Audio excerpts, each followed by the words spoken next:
नमस्कार दोस्तों, स्वागत है आपका JPY एकेडमी में। आज की क्लास में हम पढ़ेंगे चैप्टर प्रकाश के परावर्तन के अंतर्गत चौथा पार्ट, गोलीय दर्पण से संबंधित परिभाषाएं। पूरी जानकारी के लिए वीडियो को अंत तक जरूर देखें। पसंद आए तो चैनल को सब्सक्राइब कर लें, क्योंकि इसी तरह का वीडियो मैं आपके लिए लाता रहता हूं। तो चलिए सबसे पहले यह जानते हैं कि दर्पण का ध्रुव क्या है। गोलीय दर्पण के परावर्तक सतह के केंद्र को दर्पण का ध्रुव कहते हैं। इसे प्रायः P से निरूपित किया जाता है। जैसा कि इमेज में अवतल दर्पण लिया गया है, इनका जो परावर्तक सतह है, अंदर की ओर मुड़ा हुआ भाग इनका परावर्तक सतह है।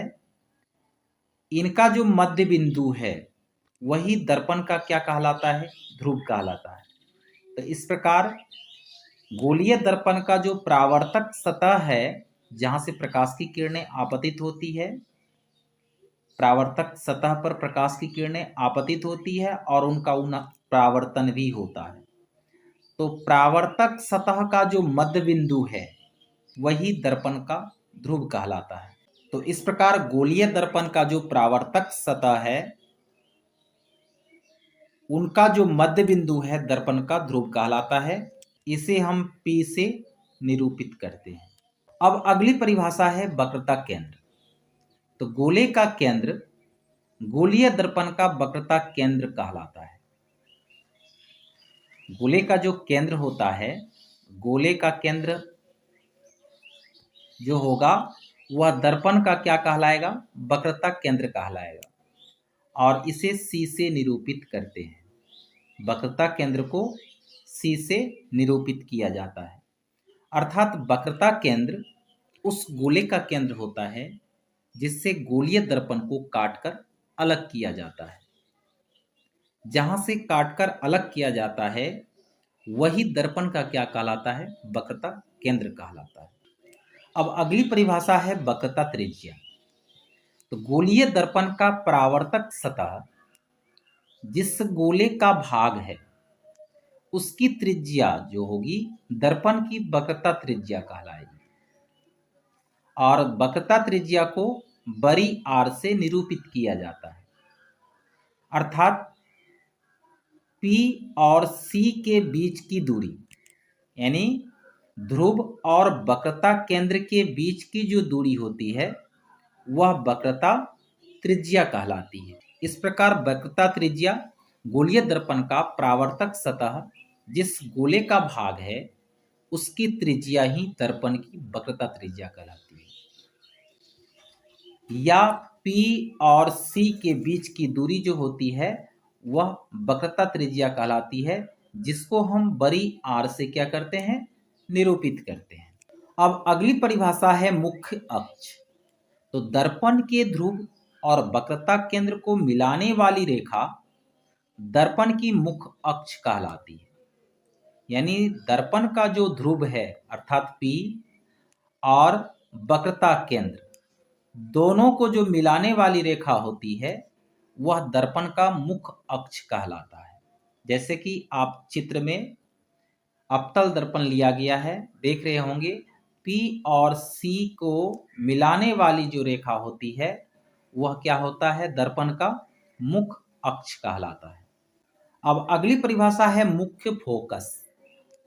जब किसी दर्पण पर मुख्य अक्ष के समांतर प्रकाश की किरणें आपतित होती हैं, तब परावर्तन के बाद वह जिस बिंदु से होकर जाती है उसे दर्पण का मुख्य फोकस कहते हैं। जैसा कि इमेज में अवतल दर्पण लिया गया है और अवतल दर्पण का जो परावर्तक सतह है वहां जब प्रकाश की किरणें आपतित होती है, कैसे? तो समांतर किरण पुंज।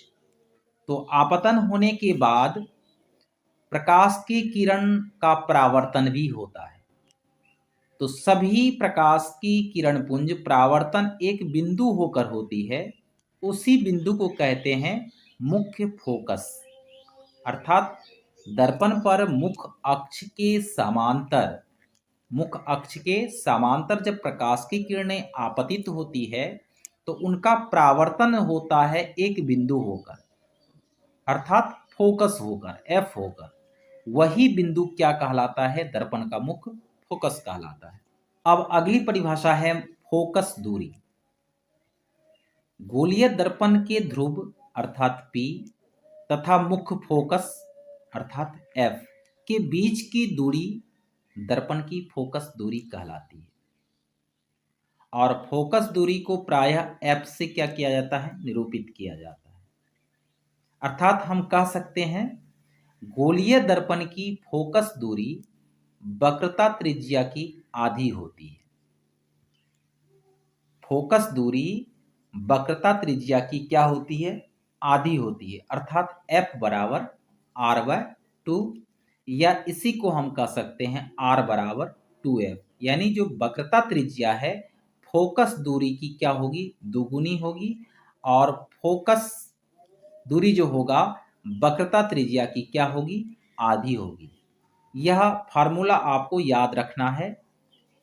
इस पर आधारित जो न्यूमेरिकल्स होंगे फिजिक्स में वो अच्छे तरीके से बनेंगे। ठीक है, तो एक सूत्र निकल के आया F बराबर R/2 या R बराबर 2F। आज के इस वीडियो में इतना ही।